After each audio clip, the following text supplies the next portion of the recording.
Assalamualaikum warahmatullahi wabarakatuh.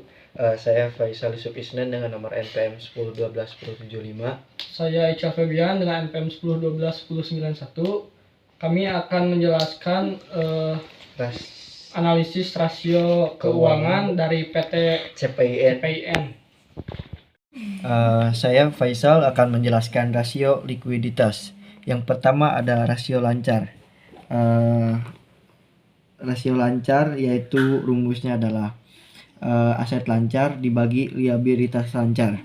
Di sini aset lancarnya ada 13.531.817 rupiah, dibagi liabilitas lancar yaitu 5.356.453 rupiah untuk tahun 2020. Jika dibagi maka hasilnya adalah 2,5. Lalu pada 2021 aset lancar yaitu 14.924.884 rupiah dibagi 5.558.978 rupiah, maka hasilnya adalah 2,6. Kesimpulannya, dengan rata-rata nilai industri 4,3, maka dengan hasil di atas berarti perusahaan CPIN belum mampu melunasi hutang. Lalu yang kedua ada rasio cepat. Rasio cepat rumusnya yaitu aset lancar persediaan dibagi liabilitas lancar. Pada tahun 2020 aset lancar persediaan yaitu 13.531.817 rupiah, dan persediaan yaitu 9.476.728 rupiah dibagi 5.356.453 rupiah, maka hasilnya 0,7. Lalu pada tahun 2021 aset lancar ada 14.924.884 rupiah, dan persediaan yaitu 9.476.728 rupiah dibagi liabilitas lancar 5.558.978 rupiah, maka hasilnya 0,9.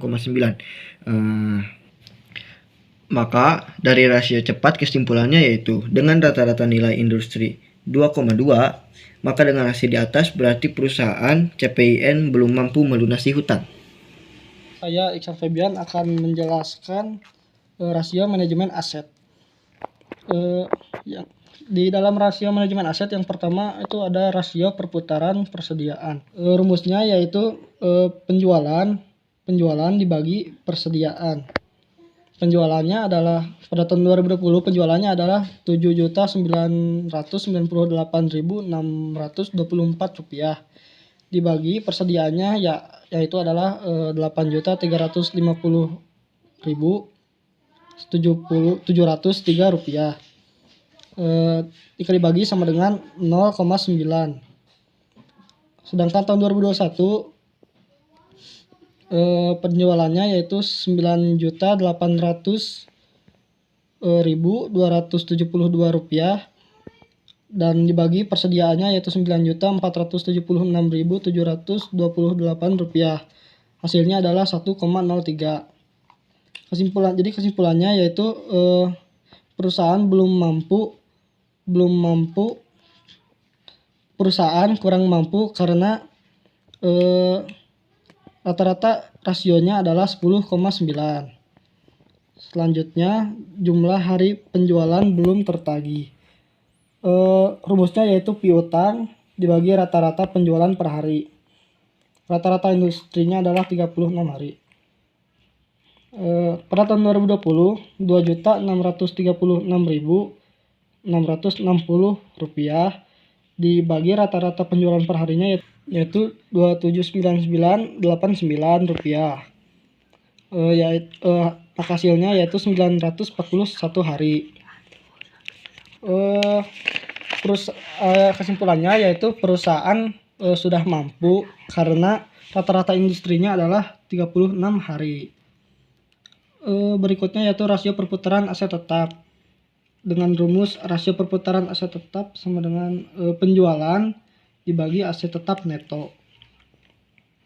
Pada tahun 2020 7 juta pada tahun 2020 penjualannya yaitu Rp7.998.624 dibagi aset tetap neto Rp14.494.330 maka hasilnya adalah 0,5.